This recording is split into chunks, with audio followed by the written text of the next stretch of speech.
Es el año 1955, en una Unión Soviética post-Segunda Guerra Mundial. Pero como pueden ver, este 1955 tiene una tecnología muy avanzada, pero clásica a la vez. Esto es gracias a unos científicos en la instalación 3826, que estuvieron trabajando en el campo de la robótica, ya que el objetivo de estos es reemplazar a los humanos en tareas básicas, como pasear al perro, que manejen por ti, que declaren impuestos del SAT y así. Pero, previo al inicio de la Segunda Guerra Mundial, Rusia descubrió una sustancia llamada el polímero, el que fue encontrado por el Dr. Sechenov, y así los soviéticos fundaron un equipo de científicos para experimentar y aprender más de esta sustancia tan curiosa. Al momento de iniciar la Segunda Guerra Mundial, Alemania y el señor del bigote chistoso pierden como en el lore de nuestro mundo, pero con la diferencia de que los alemanes liberaron un virus letal llamado la plaga café o Brown Plague. Este cobicho fue tan letal que ni un doctor de aquel entonces pudo encontrar una cura o manera de tratar los síntomas, así obligando al resto del mundo a desarrollar su propia vacuna.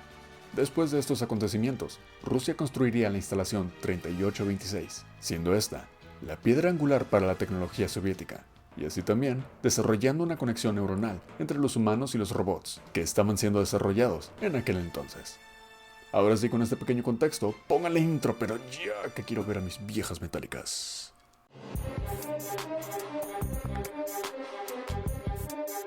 Nuestra historia comienza con nosotros en Ícaro, en el que nos llaman en un inicio como Camarada Mayor o P3, pero le llamaremos P3. Este personaje que encarnamos tiene un historial peculiar, porque este sirvió en la Segunda Guerra Mundial y ahora trabaja para un tal Dr. Sechenov.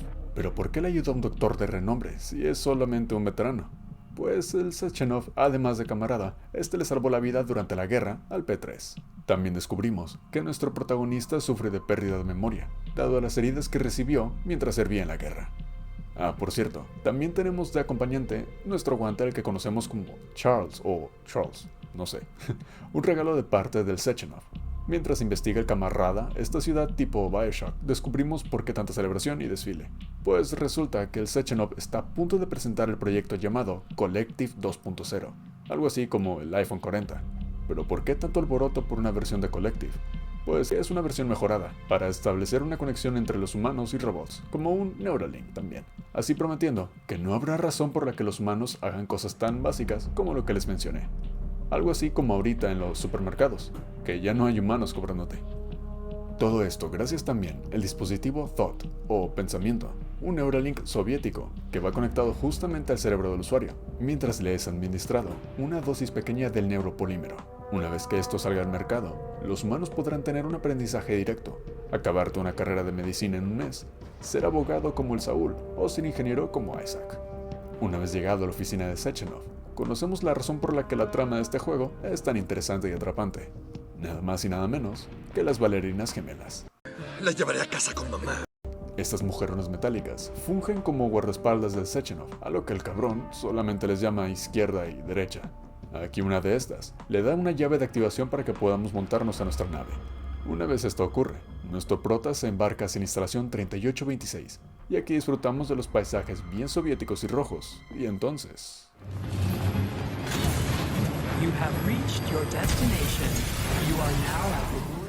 El vehículo se estrella, y aquí descubrimos que la mayoría de los robots se han vuelto hostiles y comenzaron a atacar a los humanos.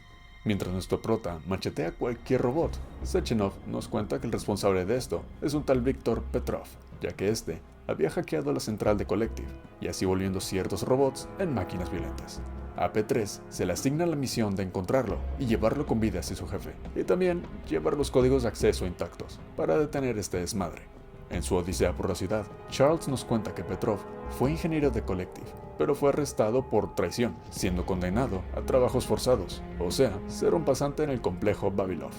Por cierto, también conocemos a una tal Yaya Shina o Yaya Sina, una mujer que a pesar de la edad es bien peleadora y que parece que ella sabe qué es lo que está ocurriendo en realidad. Almost choked to death there. Give me your hand. I didn't see that coming. Así que esta mujerona le echa la mano al P3 para llegar a las instalaciones Vavilov. Una vez ahí, encontramos una médica llamada Larisa Pilatova. Al momento de que nuestro héroe le ayuda a salvar a un soldado herido, este usa la tecnología de su mano para darle uso al neuropolímero.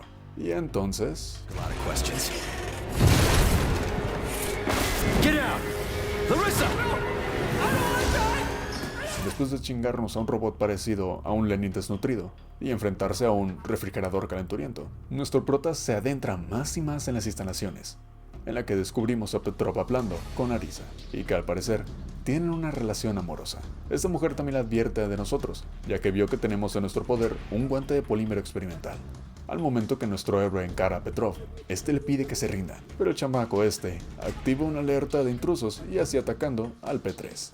Sin embargo, después de una larga búsqueda por Petrov, descubrimos que ya ha sido desvivido decapitado en una de las salas. Ahora sí, ¿misión cumplida? Pues no, ya que sin Petrov vivo, es imposible detener a las máquinas. Al ser informado Sechenov de esto, le pregunta si en las manos de Petrov lleva consigo unos anillos de oro. De eso hablaré más adelante. Sechenov envía a nuestro prota hacia la VDNH, que no recuerdo qué significa, no sin antes encontrarnos con Yaya, en el que descubrimos que es un agente, ya que vemos un tipo de juicio en el que Sechenov es juzgado por lo ocurrido con las máquinas. El partido a cargo tiene miedo de que los norteamericanos descubran todo lo que está ocurriendo, y así causando un escándalo internacional, sumado a que si estos llegan a saber que los robots pueden ser cambiados a modo combate, el proyecto Atomic Heart será desmantelado. Así que por órdenes del partido, enviarán a un tal camarada Molotov a investigar más a fondo sobre los defectos en las máquinas. Después tomamos un tren bien tranquilos, en el que discuten Charles y P3 sobre un misterio misterioso. Porque no les conté que, en su camino a las primeras horas del desmadre, P3 encuentra archivos sobre Charrington o Yarrington Sakharov, colega y compadre de Sechenov, en el que descubre nuestro prota que estos dos hombres habían fundado la instalación 3826, pero que uno de esos días de trabajo, Sakharov murió misteriosamente al resbalar hacia un contenedor tóxico de polímeros, y aquí Charles menciona que este pudo haber sido desvivido, ya que los detalles de su caso no encajan, mientras que P3 defiende que es imposible que haya sido un trabajo interno. De pronto, el tren en el que iban se descarrila, y así encontramos a un tal Michael Stockhausen, sí, creo que sí, un científico alemán y ayudante de Sechenov. Este nos informa que el camarada Molotov se dirige donde se encuentra Sechenov, y también nos da esta cucaracha robótica. No sin antes mencionarnos que Sechenov necesita a DP3 para activar un simulacro de emergencia, en el que nos cuestionamos para qué o qué, pero nuestro prota acepta el encargo. Posterior que este cabrón nos usara como escudo humano, nuestro héroe se abre camino a balazo limpio, hasta enfrentarse con esta bola tipo Bakugan y a este licuado de fresa. P3, al ir por allá y por aquí, armando y desarmando, logra activar el simulacro de emergencia, con el objetivo de hacer que el Molotov se vaya de las instalaciones. A pesar de que Stockhausen le dice que no es seguro estar ahí, el soviético cara de AMLO insiste en quedarse y tiene una reunión con P3 y Sechenov, en el que este dice que ha habido muchas bajas humanas. Sechenov le parece curioso que diga esto con mucha seguridad, a lo que le cuestiona que de dónde sacó dicha información. Aquí descubrimos que Molotov había obtenido información de lo ocurrido, de nada más que Petrov. El científico trata de defenderse y al proyecto Atomic Heart, pero lo que no sabía era que el lanzamiento de Collective se había decidido cancelarse y ahora sí procederán a investigar a Sechenov. Antes de continuar con esta reunión, Sechenov le pide a Molotov tener una reunión más en privado y así discutir qué se podría hacer para arreglar todo este desmadre. Así que Stockhausen es enviado a una plataforma de aterrizaje, mientras que nuestro héroe se nos empieza a mal viajar quién sabe por qué.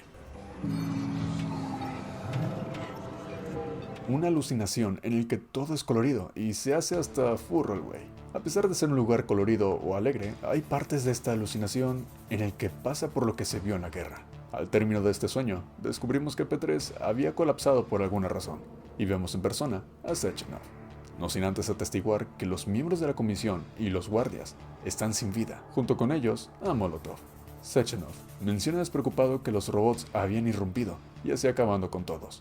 Así que este científico le pide a las gemelas encargarse del cuerpo a Molotov, pero ¿para qué? Resulta que a pesar de que Molotov está sin vida, las gemelas inician un proceso que solamente ellas pueden hacer, ya que son las únicas que tienen la llave y herramientas necesarias para iniciar este proceso. Así usan el cuerpo de Molotov, en el que activan un polímero rojo humanoide, y esta cosa viscosa extrae el cuerpo de Molotov hasta dejar solamente restos óseos, y también extrayendo la conciencia de Molotov. P3 confundido, antes de preguntar qué carajo fue todo eso, Stockhausen irrumpe con que alguien en la central trata de emitir un mensaje a Occidente, pero esto es imposible, ya que solamente Sechenov y el Petrov, que para este punto está bien tieso, tienen acceso a tal cosa. P3 dice que es imposible, ya que este vio su cuerpo sin cabeza, pero Sechenov menciona que teniendo una neurocirujana como Larisa de su lado, todo es posible. La fuente de la filtración se presume que está en uno de los centros de investigación, a lo que el pinche Sechenov voltea a P3 y le manda como si fuera su puto criado a buscar quién jodido se está tratando de filtrar la información. Go find him. Right now.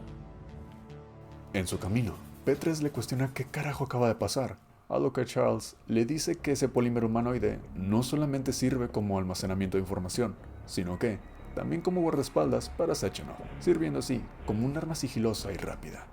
Al poco tiempo de que P3 descubre a Larisa y aún vivito y coleando Petrov, este es noqueado por este ruso. Pero Larisa, como es muy médica, programa un tratamiento para que después de estos dos escapen.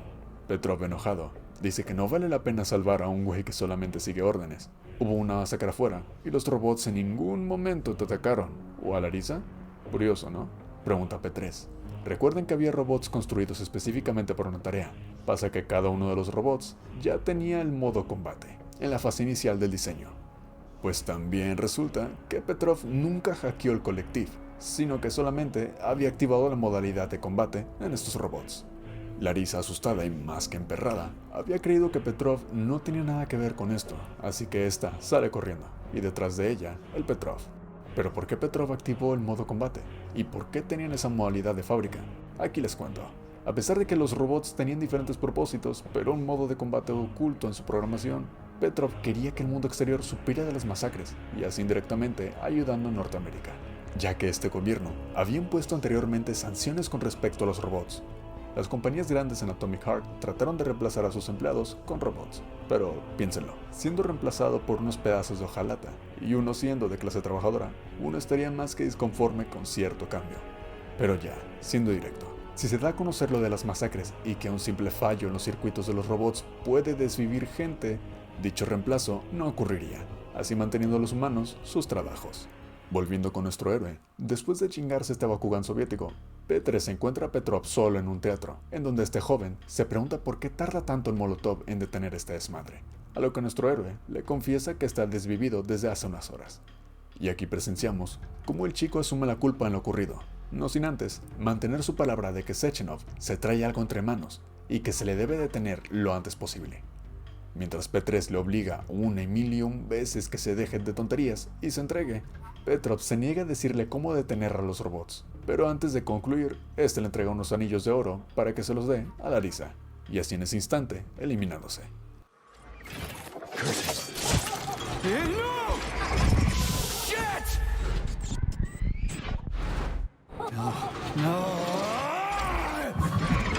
Fucking damn it.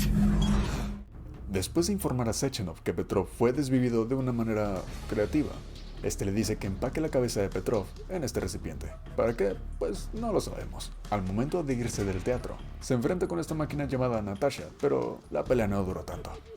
Tanto desmadre y derramamiento de aceite después, P3 lleva la cabeza de Petrov hacia las instalaciones Pavlov, en donde se encuentra con mis roboesposas y Stockhausen. Izquierda hace el proceso necesario y que tenemos que ver por el bien de la trama, para usar ese neuropolímero líquido, y hace extraer el código de acceso y desactivar el modo combate de los robots. Mientras esto ocurría, son interrumpidos por Larisa, ya que esta mujerona había lanzado una granada activa a estos dos. Nuestro prota, como el soldadote que es, solamente pierde la conciencia, en el que alucina con un pasillo de hospital y oímos conversaciones entre Sechenov y P3. The professor says you haven't slept in 3 days. I don't wanna. Sleeping pills, bottle of vodka. Why not both at the same time, huh? You know I don't like that stuff. Al despertar de esta alucinación, descubrimos que Stockhausen había sido absorbido por el neuropolímero líquido a raíz de la explosión. Una vez que sobrevivió, Larisa se disculpa con él, y así pidiéndole verle en un faro, para revelarle toda la verdad detrás de esto. En su camino, P3 recuerda todo lo que Petrov le contó. Charles, el guantecito, le menciona que los anillos que Petrov le dio por encargo son los conectores beta. En otras palabras, si colocas uno de los anillos en un robot, este obedecerá solamente a su amo, el dueño de los otros anillos, así ignorando al resto de los humanos, aunque estén conectados a la red colectiva. Es por eso que Sechenov en un inicio Le había preguntado si vio las manos de cadáver falso de Petrov, pero no solo él está interesado en estos, sino que también Sina, o bueno, Yaya. Esta abuelita le pregunta si tiene en su poder dichos anillos, pero nuestro prota no revela esto. Después de cargarse esta máquina sacada de Los Increíbles, Charles y P3 discuten sobre el peligro que cualquiera representaría si tienen en su poder estos anillos, a lo que P3, para evitar el posible desastre, decide deshacerse de los anillos, y así lanzándolos al mar, ya que de acuerdo a Charles, una vez lanzado Collective, habrá más derramamiento de sangre. Done. Happy now? Good decision, Comrade Major. Sechenov contacta con nuestro héroe, así confesando que pudo desactivar el modo combate de los robots, gracias al cerebro intacto del Petrov. Pero aún así, guiado por la curiosidad sobre qué le dirá a Larissa, se adentra en el faro. Y aquí vemos una bonita referencia a BioShock. Neptune, huh? Looks nice. Actually, it looks amazing. A rapture. I wouldn't mind spending some time there myself. Una vez ahí, en la Academia de las Consecuencias, descubrimos que ella trabajó alguna vez con Sechenov, así teniendo acceso a instalaciones secretas. Entonces, ¿qué hago aquí? ¿Para qué me citaste?, pregunta P3. Pues descubrimos que este lugar se experimenta con el Collective y el dispositivo Thought, con personas que fueron voluntarias en probar dicha red, en el que estas personas están en un trance llamado Limbo.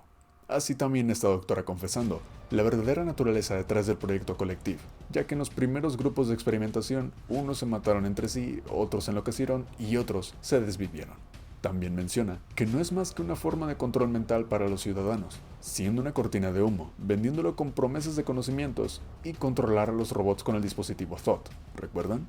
Este dispositivo se lo puede retirar e instalar el propio usuario cuantas veces quiera, pero para que Thought funcione en su totalidad, el usuario debe tener una dosis en su cuerpo del neuropolímero.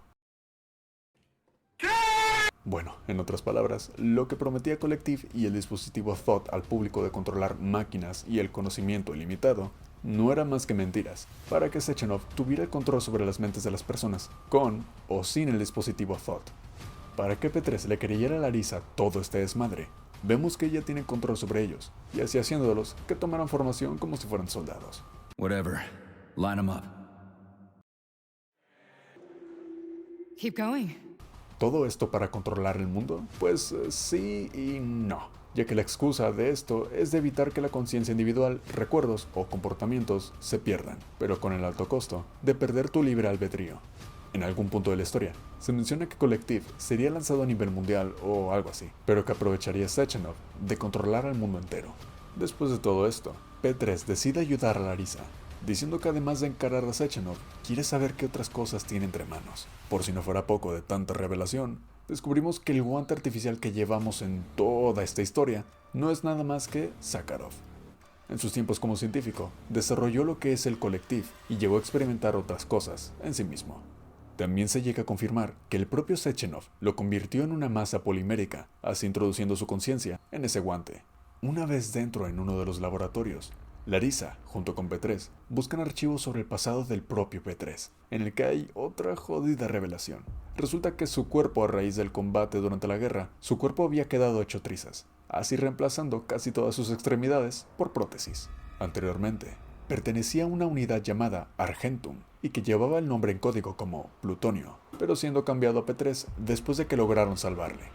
Pero no solamente descubre esto, ya que nos es mostrado en audios y grabaciones que nuestro prota le habían implantado el neuropolímero Vashov, después de haber sido atendido sus heridas causadas en la Segunda Guerra, con la excusa de que pudiera evitar los efectos del TEPT, pero en realidad era para hacerle olvidar todo por lo que pasó, siendo así el por qué no recuerda tantas cosas de su vida. Y dado que su cerebro está dañado por la guerra y por los tantos intentos de instalarle el neuropolímero, tiende a entrar y salir del limbo, siendo esto los sueños coloridos que ha estado teniendo lo que va de esta historia. Aquí también confirmando que los que desvivieron a Molotov y compañía fue P3, siendo controlado por Sechenov todo este tiempo.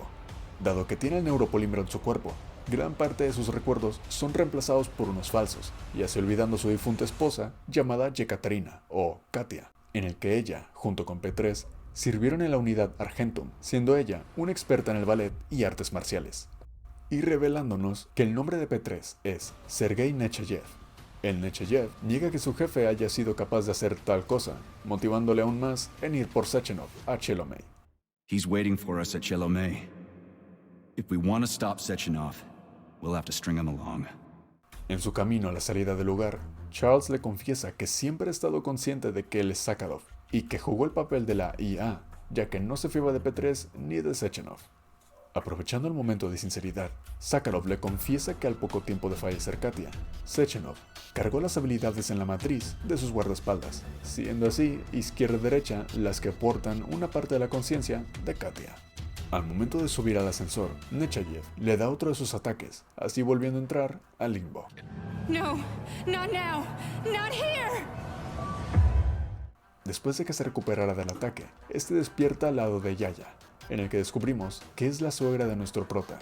Al recuperarse, pregunta por Larisa, en el que Yaya le responde que había sido asesinada por él mismo. Está encabronado y harto. Le pide un arma, pero no para ir a matar a Sechenov, sino para volarse la chompa él mismo. You got a gun, lady. Does it look like I don't have one? I just need to blow my head off. Great idea. Pero aquí hago media pausa de toda esta historia, aunque creo que llevo 40 minutos de grabación, porque este desmadre tiene más capas que una cebolla. Así que se estarán preguntando todavía cómo por qué los robots tenían el modo combate. ¿Para qué? Resulta que en alguna parte del camino, Charles y P3 hablan del proyecto Atomic Heart, ya que el objetivo, sin pelos en la lengua, era que la Unión Soviética, con la ayuda de Sechenov, conquistarían a los Estados Unidos desde adentro, pues exportarían cuantos robots fueran posibles con fines benéficos, así alcanzando la masa crítica, y que las compañías gringas las usaran. Una vez llegado el momento indicado, la Unión Soviética activaría el modo combate oculto, para acabar con el capitalismo y normas sociales en Norteamérica, Asia y Europa Occidental. ¿Se acuerdan de las sanciones que los gringos habían impuesto? Estas fueron un obstáculo, ya que había un claro límite de cuántos robots podían exportar a la vez, así entorpeciendo el proyecto Atomic Heart. Por eso mismo, Molotov estaba terco de resolver este desmadre y evitar que el mundo exterior supiera de esto, así siendo los héroes, de algún modo, Petrov y Larisa, ya que ellos velaban por detener dicho ataque, filtrando todo lo ocurrido a los Estados Unidos. Tal vez fui muy duro contigo. Ahora sí, volviendo a la historia. Descubrimos que el Sakharov y Yaya se conocían de antes, y después de ver el estado en el que se encuentra su camarada, este le pide a Nechayev que vaya por él, ya que es posible que otras personas terminen peor que Sakharov. Aquí nos da dos opciones el juego: ir por Sechenov y acabar con todo esto de una vez por todas, o escoger no causarle algún daño al Sechenov. Pero como no dejaremos que toda esta odisea haya sido en vano, aquí en Producciones El Hawkeye te contamos la opción más civilizada. Hay que ir tras ese hijo de perra. Después de escoger ir por el cabrón del Sechenov, se dirige a Chelomey, en el que se enfrenta con la conciencia de Valet de su esposa. A pesar de haberle derrotado, esta se las arregla y huye, pero nuestro prota continúa hasta subir a la oficina del barbón este. Ahora sí, regresamos a donde todo comenzó, la oficina de Sechenov, en donde Nechayev le confronta sobre todo este desastre atómico que causó, a raíz de su plan por joder a medio mundo. Sechenov trata de culpar a Sakharov, o Charles, de manipular a nuestro prota. Aquí el barbón le dice cosas como que es su mejor amigo, su amigo del alma, y casi cantándole la canción del José José a Sakharov, mientras que a P3 le considera como un hijo. Entonces, el guante le contraataca preguntando qué son para él esas personas que serán controladas en Collective, a lo que Sechenov confiesa que solo quiere dar un brillante y fabuloso futuro para el mundo, para que logren cosas increíbles con el dispositivo y la red. Nuestro protagonista, emperrado, le vuelve a ordenar que se rinda, pero lo que fue su jefe, decepcionado de él por no tratar esto pacíficamente, ordena izquierda y derecha para atacarlo. Y aquí inicia la pelea en la que medio mundo y su servidor jugó con una mano.